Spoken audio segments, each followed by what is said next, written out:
I should have known it was over when my wife started saving her ex-boyfriend's number under Pizza Palace in her phone. But like most men who've been married for 8 years, I'd become an expert at ignoring red flags the size of circus tents.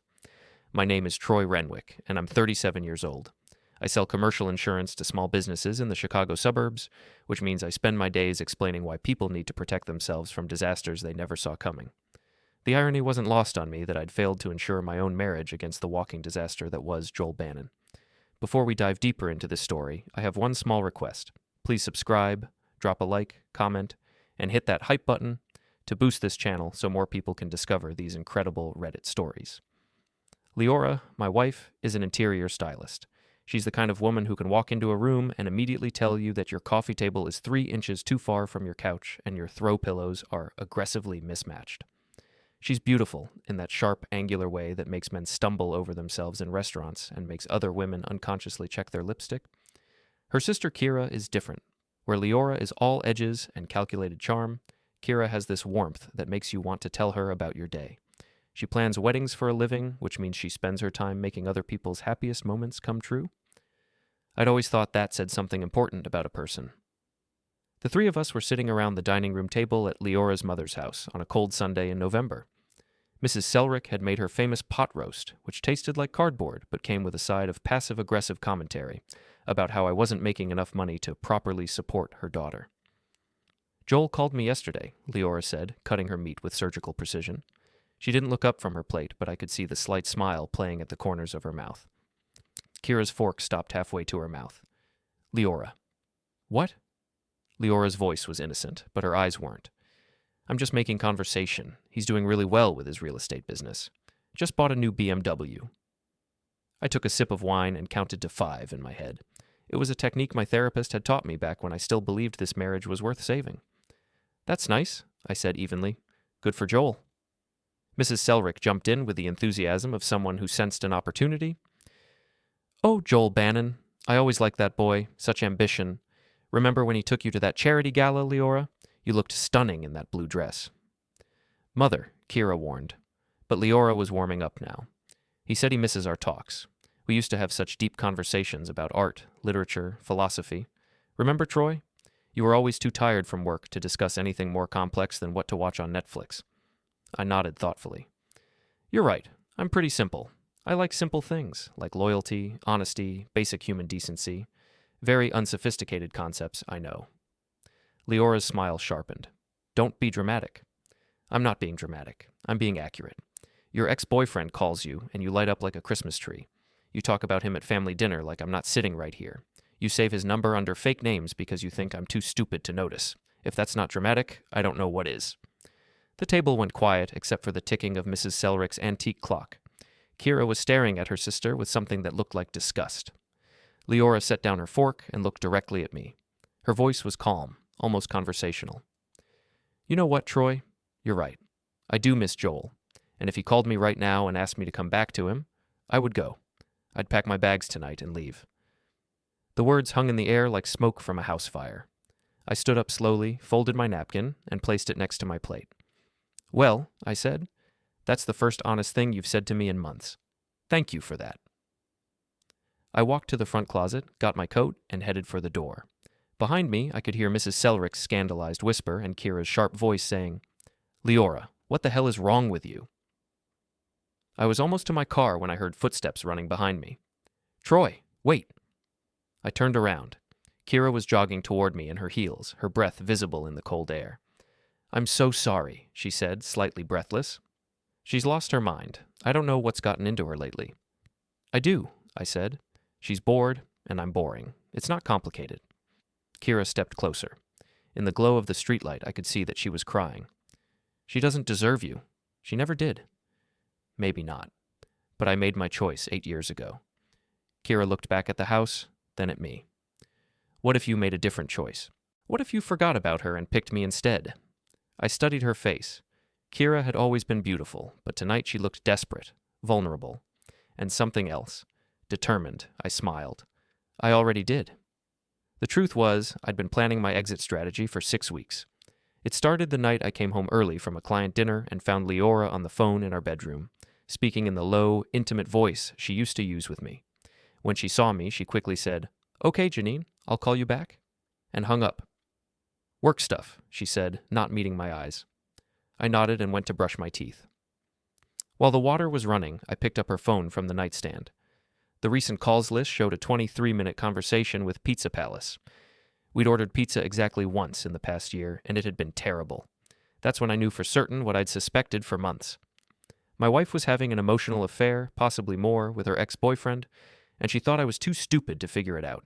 I wasn't angry. I was disappointed, which somehow felt worse. But I was also relieved, because it meant I could stop pretending this marriage was something worth fighting for. The next morning, I called my lawyer, Dave Morrison. Dave and I had gone to college together, and he specialized in divorce law. More importantly, he was the kind of guy who understood that sometimes the best revenge is living well. "How much does she know about your finances?" Dave asked during our first meeting. "Everything," I said. "We have joint accounts, joint credit cards. She handles most of the day-to-day money stuff." "Okay, we need to change that. Quietly, how's your business?" "Good. Really good, actually. I've built up a solid client base over the past few years. A lot of them came through Liora's connections initially, but they stay because I do good work." Dave leaned back in his chair. "Tell me about her business." "She's freelance, interior styling, some consulting. Most of her clients come through referrals from my business contacts. Their wives hire her to redo their offices or their homes. So if you withdrew your referral network, her income would drop by about 70%. Dave smiled. "I like where this is going." Over the next 6 weeks, I methodically separated our lives. I opened new bank accounts and started directing my paychecks there. I updated my life insurance beneficiaries. I found a furnished apartment in a high-rise downtown and put down a deposit. I even hired a moving company to come pack my things while Liora was at work. But most importantly, I started documenting everything. Every late-night phone call, every time she mentioned Joel, every lie about where she'd been or who she'd been with. I also started paying closer attention to Kiera. It wasn't that I'd never noticed her before. You'd have to be blind not to notice Kiera Maller. But I'd always kept my distance because she was my wife's sister, and I'm not the kind of man who creates unnecessary complications in his life. But as my marriage crumbled, I found myself looking forward to family gatherings where Kiera would be there. She had this way of listening that made you feel like you were the only person in the room. And unlike her sister, she seemed genuinely interested in my work, my thoughts, my terrible jokes about insurance premiums. 3 weeks before the dinner disaster, Kiera and I had found ourselves alone in the kitchen at another family gathering. Liora was outside taking a phone call that she claimed was about a client emergency but lasted 45 minutes.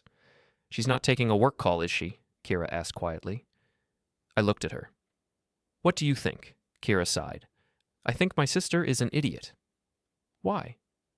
"Because she has a good man who loves her, and she's throwing it away for some fantasy about her past." I handed her a glass of wine. "Maybe the fantasy is better than the reality."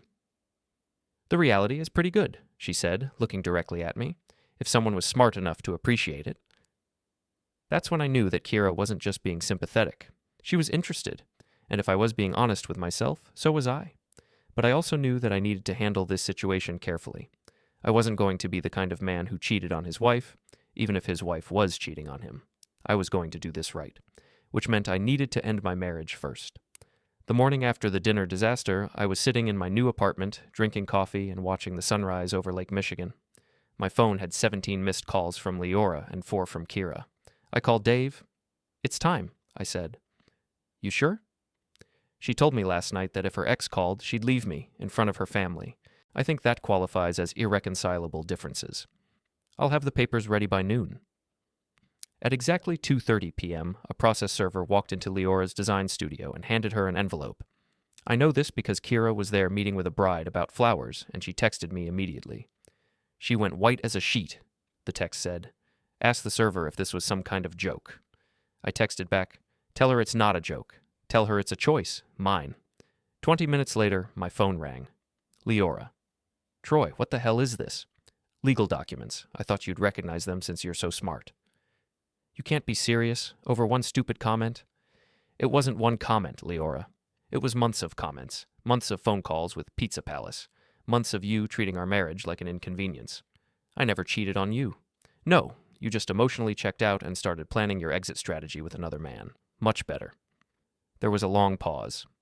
"We can work this out?" "No, we can't, because you don't want to work it out. You want to keep me as a backup plan while you explore your options with Joel. That's not true. Liora, you literally told me you'd leave me for him if he asked. What part of that sounds like someone who wants to work things out? Another pause. What about Kiera? What about her? She was supposed to be my sister, my maid of honor, and now she's... What? Taking your side? I smiled. Kiera's taking the side of basic human decency. You should try it sometime. 3 days later, Joel Bannon made his first mistake. He called me. I was in my office reviewing a policy renewal for a restaurant chain when my phone rang. Unknown number. Troy Renwick. Troy, it's Joel Bannon. I think we need to talk. I leaned back in my chair. Do we? About what? About Liora. About this divorce nonsense. Look, man, I think there's been a misunderstanding. Really? What kind of misunderstanding? Liora and I are just friends. We talk sometimes about old times, but that's it. I'm not trying to break up your marriage. I almost laughed. Joel, my marriage broke up because my wife told me she'd leave me for you if you asked. Not because you're some master manipulator, because she chose to prioritize her relationship with you over her relationship with me. She was probably just upset. Women say things they don't mean when they're emotional. Right. So your theory is that my wife accidentally told the truth? Joel's voice got harder. Look, I'm calling as a courtesy, to let you know that if Liora wants to be with me, I'm not going to turn her down, but I'm not actively pursuing her. That's very noble of you. I'm just saying, if you want to fight for your marriage, I'll respect that. But if you're just going to walk away... I am walking away, Joel. In fact, I already walked. The papers are filed. It's done. Just like that? Just like that. There was a pause. She deserves better than this. And that's when I lost my patience. You know what, Joel? You're absolutely right. Liora deserves a man who will let her disrespect him in public. She deserves a man who will pretend not to notice when she's emotionally cheating. She deserves a man who will compete for her attention with her ex-boyfriend. Congratulations, you got her. I hung up. 2 hours later, I was standing in the lobby of Joel's real estate office. It was one of those aggressively modern places with too much glass and not enough warmth. The kind of place that screamed, "I'm successful," but whispered, "I'm insecure." The receptionist, a young woman with perfect makeup and a practiced smile, looked up when I walked in. Can I help you? I'm here to see Joel Bannon, Troy Renwick. Do you have an appointment? He called me. I'm returning the favor. She picked up her phone. Mr. Bannon, there's a Troy Renwick here to see you. Okay. She hung up. He'll be right out. Joel appeared in the lobby about 30 seconds later. He was exactly what you'd expect from someone who dated Liora. Tall, expensively dressed, with the kind of aggressive handsomeness that suggested he spent a lot of time looking in mirrors. Troy, I didn't expect to see you here. I was in the neighborhood. Thought I'd stop by and continue our conversation. Joel glanced around the lobby, suddenly aware that we had an audience. Maybe we should talk in my office. No, I think here is fine. More witnesses. His smile faltered. Witnesses to what? To this. I stepped forward and slapped him across the face. Not hard enough to really hurt him, but hard enough to make a point. The sound echoed through the lobby like a gunshot. Joel stumbled backward, his hand flying to his cheek. What the hell? That, I said loudly enough for everyone to hear, was for calling my wife behind my back for months and then having the balls to lecture me about fighting for my marriage. I picked up the cup of coffee I'd bought on the way in and very deliberately poured it down the front of his expensive suit. And that, I continued, was for being stupid enough to think I wouldn't find out. Joel was staring at me in shock, coffee dripping from his jacket onto his Italian leather shoes. The receptionist had her hand over her mouth. 2 other employees had emerged from their offices to see what the commotion was about. You're insane, Joel said. No, I'm thorough. There's a difference. I turned to leave, then stopped and looked back. Oh, and Joel?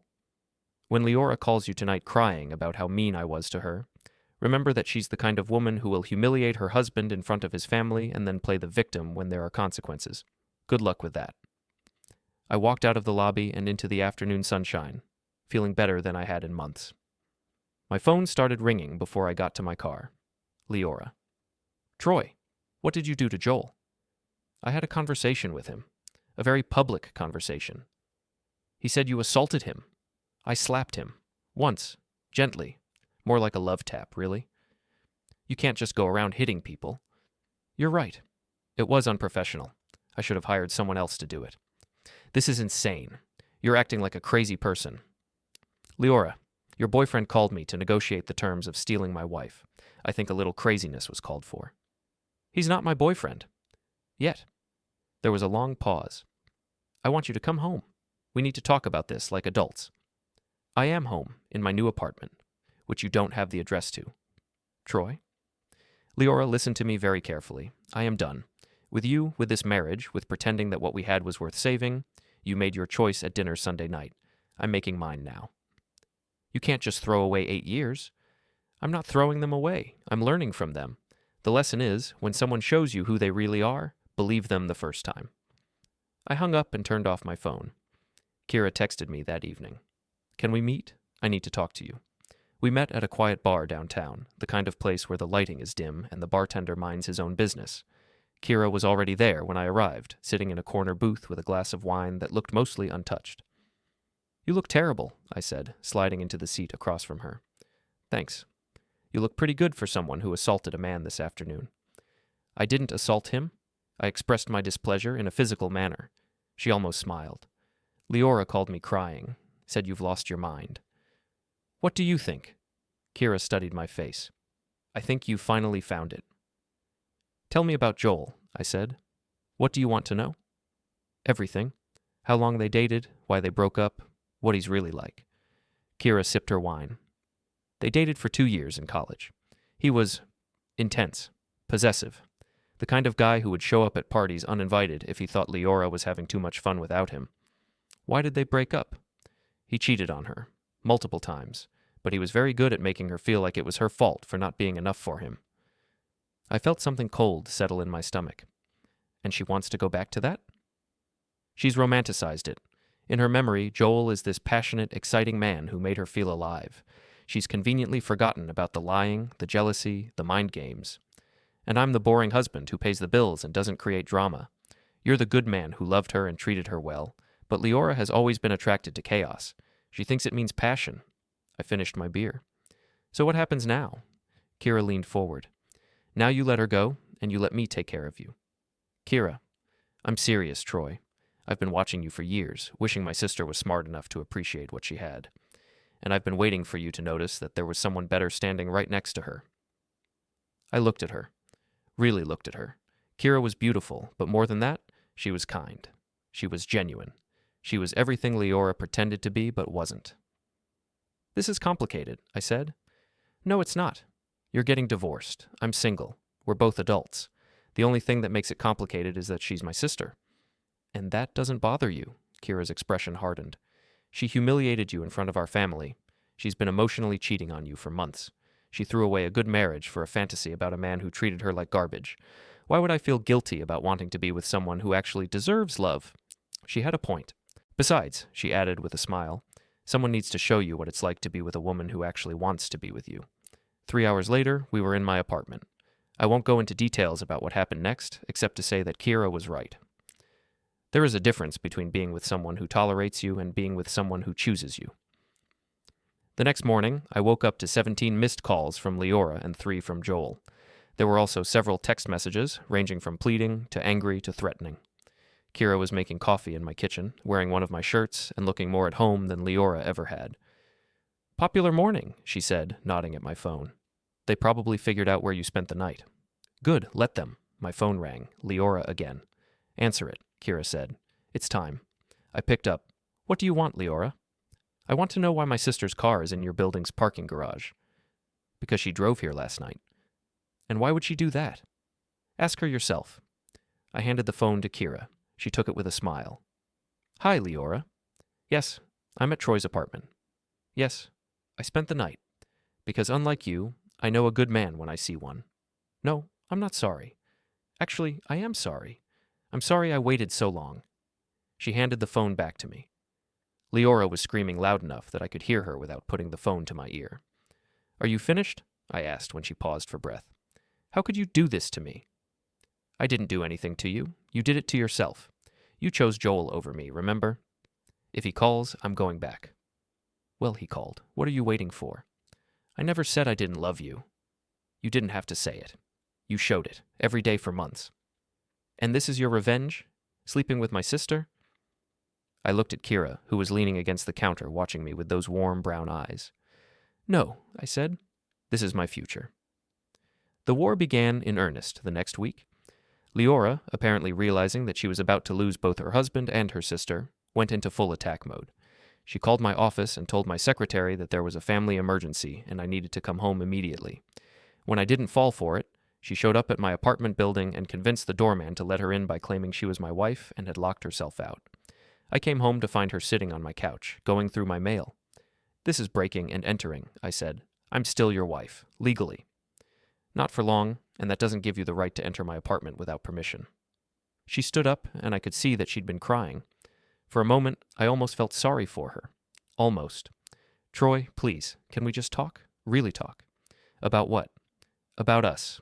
About our marriage. About fixing this. I sat down across from her. Okay, talk. I made a mistake. I know that. I got caught up in some fantasy about Joel, but it wasn't real. You're real. What we have is real. What we had was real. Past tense. It doesn't have to be past tense. We can go to counseling. We can work through this. Liora, 3 weeks ago you told me you'd leave me for another man. 2 weeks ago, that man called me to negotiate the terms of taking my wife. Last week, I found out you've been lying to me for months. What exactly is there to work through? I never slept with Joel. I never said you did, but you wanted to. You were planning to. The only reason you didn't is because he hasn't asked you yet. She was quiet for a long moment. What about Kiera? What about her? Are you in love with her? I thought about it. I don't know yet, but I know she makes me feel like I matter, like I'm worth choosing. You haven't made me feel that way in a long time. She's my sister. Yes, she is. And she's a better woman than you are. Leora's face went white, then red. You bastard. Maybe, but I'm an honest bastard, which is more than I can say for you. She left without another word, but the war was just beginning. Over the next few days, I started getting calls from mutual friends. Apparently, Liora was telling anyone who would listen that I was having a midlife crisis, that I'd stolen her sister, that I was being vindictive and cruel. Some of them believed her. Mike Patterson, who'd been my friend since college, called me Thursday night. Dude, what the hell is going on? Liora says you hit Joel and you're sleeping with Kiera to get back at her. Is that what she says? She's really upset, man. She says you won't even talk to her about counseling. Mike, did she tell you what she said at dinner Sunday night? She said you guys had a fight. She told me in front of her family that if her ex-boyfriend called her, she would leave me. Not that she was thinking about it, not that she was confused, that she would pack her bags and go. Mike was quiet. She said that? Word for word. So tell me, as my friend, what exactly am I supposed to work through in counseling? How to be okay with being second choice? How to compete with my wife's ex-boyfriend for her attention? I didn't know she said that. Of course you didn't, because she's not telling people what she did. She's only telling them what I did in response. And Kiera? Kiera is a grown woman who can make her own choices. She chose me, just like Liora chose Joel. Mike sighed. This is really messed up. Yes, it is, but I didn't mess it up. I lost some friends over the next few weeks. People who decided that I was the villain in the story, that I should have tried harder to save my marriage, that sleeping with my wife's sister was unforgivable regardless of the circumstances. But I kept the friends who mattered, the ones who knew me well enough to know that I wouldn't have blown up my life unless I had good reason. And I gained something more valuable than friends. I gained peace. Kiera and I were careful not to flaunt our relationship, but we weren't hiding it either. We went to dinner, to movies, to art galleries. We talked about books and politics and whether pineapple belonged on pizza. We laughed at each other's jokes and argued about whose turn it was to pick the restaurant. It was everything my marriage hadn't been for the last 2 years. 3 weeks after the confrontation in my apartment, Joel made his second mistake. He showed up at my office. Unlike his sleek real estate office, mine was practical and unpretentious. I shared space with 2 other independent agents in a converted house in the suburbs. It was the kind of place where the coffee was always too strong, and the furniture had seen better days, but the work got done. Joel walked in, wearing another expensive suit and an expression that suggested he thought he was doing me a favor by gracing me with his presence. "We need to talk," he announced. "No, we don't. This has gone too far. Liora is miserable. You're being cruel." I looked up from the policy I was reviewing. "Joel, you called me 3 weeks ago to tell me you weren't going to turn down my wife if she wanted to be with you. You've been having inappropriate conversations with her for months, and now you're here to lecture me about cruelty." I never meant for this to happen. What exactly did you think was going to happen when you started calling a married woman and reminiscing about your relationship? Joel shifted uncomfortably. We were just talking. About what? About things? Life? The past. Your past together. Your romantic past. It wasn't like that. I stood up. Joel, I'm going to explain something to you because I don't think you understand how this works. When you're in a relationship with someone, and that someone starts having intimate conversations with their ex-boyfriend, that's called emotional cheating. When that someone starts prioritizing those conversations over their relationship with you, that's called checking out. And when that someone tells you they'd leave you for their ex if he asked, that's called the end of the relationship. She didn't mean it. How do you know? Because she loves you. I laughed. Joel, if Liora loved me, she wouldn't have been talking to you in the first place. If she loved me, she wouldn't have humiliated me in front of her family. If she loved me, she would have cut contact with you the moment she realized it was affecting her marriage. So what? You're just going to throw away 8 years? I'm not throwing away anything. I'm refusing to waste any more time on someone who doesn't want to be with me. Joel's face was getting red. And Kiera? What happens when you get bored with her? When you decide you want someone new? That's not going to happen. How do you know? I smiled. Because Kiera actually wants to be with me, because she chooses me every day, not just when her other options don't work out, because she's loyal and honest and kind, all the things your ex-girlfriend pretends to be but isn't. Joel took a step toward me. You don't know anything about Liora. I know everything about Liora. I was married to her for 8 years. I know that she's selfish and manipulative and incapable of putting anyone else's needs before her own. I know that she'll lie to your face and then get angry when you call her on it. I know that she's the kind of person who will destroy her marriage for a fantasy and then blame everyone else when reality doesn't live up to her expectations. You're wrong about her. Am I? Then why are you here instead of her? If she really wants to save her marriage, why isn't she fighting for it? Why is she sending her ex-boyfriend to do her dirty work? Joel didn't have an answer for that. I'll tell you why, I continued, because she doesn't really want to save her marriage. She wants to keep me as a backup plan while she explores her options with you. She wants to have her cake and eat it too. Well, guess what? I'm nobody's backup plan. Joel left without another word. That night, Kiera and I were having dinner at a small Italian restaurant when my phone buzzed with a text from Liora. Joel told me what you said about me. How dare you? I showed the text to Kiera. She's really something, Kiera said. She sends her ex-boyfriend to confront you and then gets mad when you tell him the truth about her. Should I feel guilty? I asked. Kiera reached across the table and took my hand. Troy, my sister made her choices. She chose to prioritize another man over her marriage. She chose to humiliate you in public. She chose to lie and manipulate and play games. The only thing you're guilty of is refusing to be her victim. She was right, and for the first time in months, I felt completely at peace with my decisions. The divorce was finalized on a Tuesday morning in February. Liora didn't contest it, which surprised me until I realized that she probably thought I'd change my mind at the last minute and come crawling back. She was wrong. Dave had done excellent work. Because I documented everything and because Leora's behavior had been so egregious, I kept most of my assets. She got half the value of the house, but since she couldn't afford the mortgage payments on her own, she'd have to sell it. More importantly, I'd successfully withdrawn my referral network from her business. 3 of her biggest clients had already moved on to other designers, and 2 more were considering it. She's going to have to rebuild from scratch, Dave told me as we left the courthouse. Good, I said. Maybe it'll teach her that actions have consequences. Kiera was waiting for me outside. She'd taken the morning off work to be there for moral support, even though I'd told her it wasn't necessary. How do you feel? She asked as we walked to our cars. Free. That evening, we went to dinner to celebrate, not because my marriage was over, but because my new life was beginning. We were at a steakhouse downtown, the kind of place where the wine list is longer than most novels and the waiters wear actual uniforms. Kiera looked beautiful in a blue dress that brought out her eyes, and I found myself thinking that I was the luckiest man in the restaurant. I have something to tell you, she said over dessert. Good something or bad something?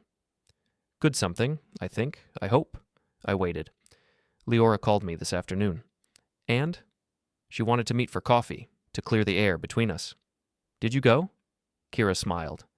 I did, and it was illuminating. How so?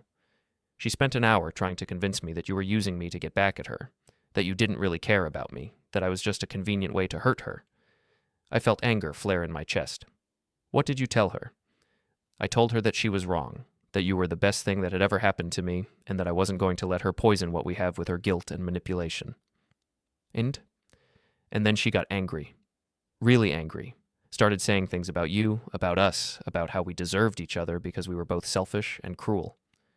I reached across the table and took her hand. I'm sorry she said those things to you. Don't be sorry, because that's when I realized something. What? She's not sorry about what she did to you. She's not sorry about the lying or the emotional cheating or humiliating you in front of our family. She's angry that there were consequences. She's angry that you didn't just sit there and take it. Kiera squeezed my hand. And that's when I knew for certain that I made the right choice. Because you're nothing like her. You're honest and loyal and kind. You're the kind of man who deserves to be chosen, not settled for. I looked at this incredible woman sitting across from me, and I felt something I hadn't felt in years. Hope. I love you, I said. It was the first time either of us had said it. Kiera's eyes filled with tears. I love you too. I have for a long time. How long? Since your wedding day. I stared at her. What?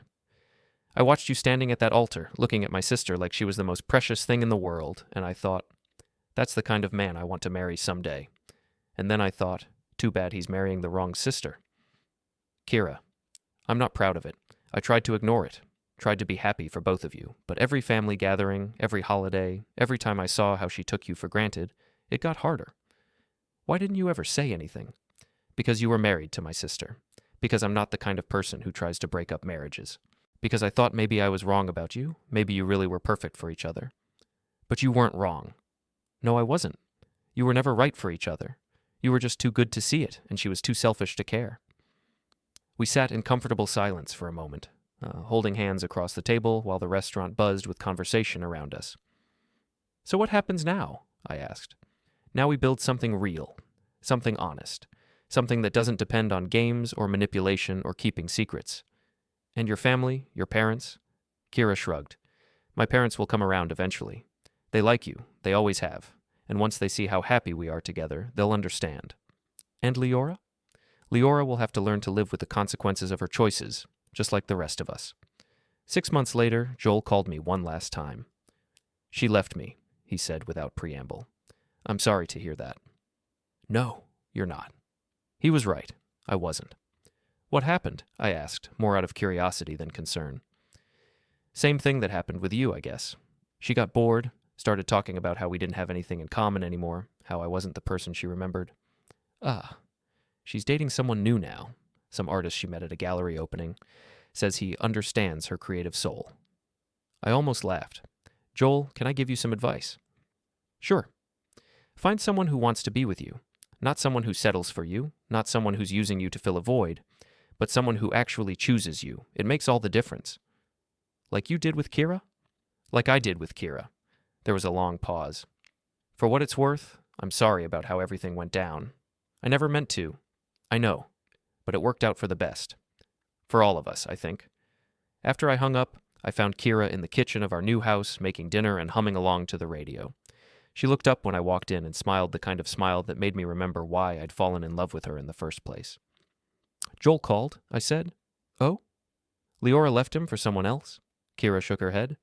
Poor Joel, though I can't say I'm surprised. Why not? Because my sister doesn't want love. She wants drama. She wants the excitement of the chase, the thrill of being pursued. Once she has someone, once the relationship becomes real and requires actual work, she gets bored and moves on to the next fantasy. She turned back to the stove, then looked at me over her shoulder. Good thing you figured that out when you did. Good thing I had help. That night, as we were getting ready for bed, Kiera asked, Do you ever regret it? Any of it? Which part? Leaving her? The divorce? The way everything happened? I thought about it. I regret that it took me so long to see what was right in front of me. I regret that I wasted 8 years on someone who didn't appreciate what we had. But do I regret leaving? Do I regret choosing you? Never. Even though it caused so much drama? Even though you lost some friends? Kiera, the friends I lost weren't really my friends. And the drama was going to happen eventually anyway. Liora was never going to be satisfied with what we had. If it hadn't been Joel, it would have been someone else. How do you know? Because people like Liora are always looking for something better. They're never content, never grateful for what they have. They're always chasing some idealized version of love that doesn't exist in the real world. I pulled her close. But people like you understand that real love isn't about passion and drama and grand gestures. It's about choosing someone every day, even when they're not perfect. It's about building something together instead of constantly looking for reasons to tear it down. Is that what we're doing? Building something? Every day. A year later, I proposed to Kiera on the beach in Michigan, where we'd gone for our first weekend getaway. She said yes before I even finished asking the question. We had a small wedding in the garden behind her parents' house. My friends were there, the real ones who had stood by me through the divorce. Her friends were there, along with most of her family. Liora was not invited. She sent a card anyway, with a note that said, "I hope you'll both be very happy together." It was signed, "With love and best wishes," but there was something cold about the handwriting that suggested the sentiment wasn't entirely genuine. Kiera threw the card away without comment. Our wedding was everything my first wedding hadn't been. Simple, honest, and full of people who actually wanted to be there. When the minister asked if I would love, honor, and cherish Kiera for as long as we both lived, I said I do, and meant it with every fiber of my being. During our first dance, Kiera whispered in my ear, "Thank you." For what? For being brave enough to walk away from something that wasn't working. For choosing me, for showing me what it feels like to be someone's first choice. Thank you for being worth choosing. As we swayed to the music, I caught sight of Mrs. Selrick watching us from across the dance floor. She was crying, but they looked like happy tears. She'd been skeptical at first, hurt by the way things had ended with Liora, but over time she'd come to see that Kiera and I were right for each other in a way that Liora and I had never been. "Your mother's watching us," I told Kiera. "Is she smiling?" "She's crying, but in a good way." She told me yesterday that she's proud of us, that we handled the difficult situation with grace and dignity. Did she really say that? She did. She also said that she always thought you were too good for Liora, but she never thought it was her place to say anything. Smart woman. She also said that if you ever hurt me, she'll hunt you down and make you regret it. I laughed. Also smart. The song ended, and we were surrounded by friends and family offering congratulations and best wishes. I looked around at all these people who loved us, who supported us, who wanted to see us succeed, and I realized that this was what I'd been missing in my first marriage. Not just love, but the right kind of love.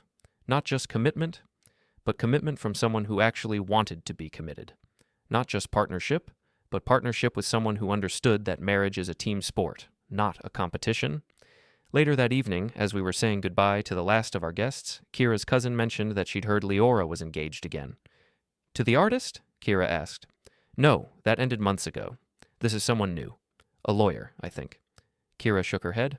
"I hope she's learned something from all this." "Do you think she has?" "Probably not. But that's not our problem anymore." She was right.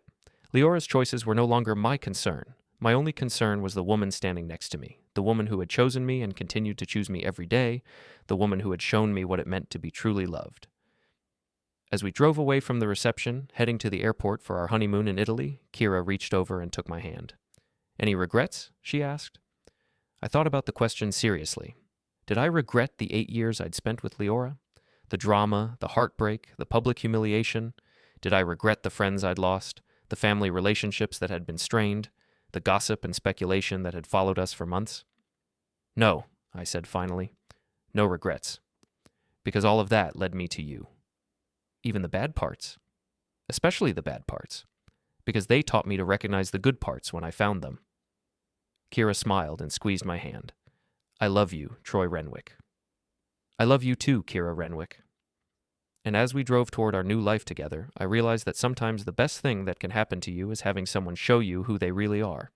Because once you see the truth, you can finally make an informed choice about what you want your future to look like. I had chosen wisely this time.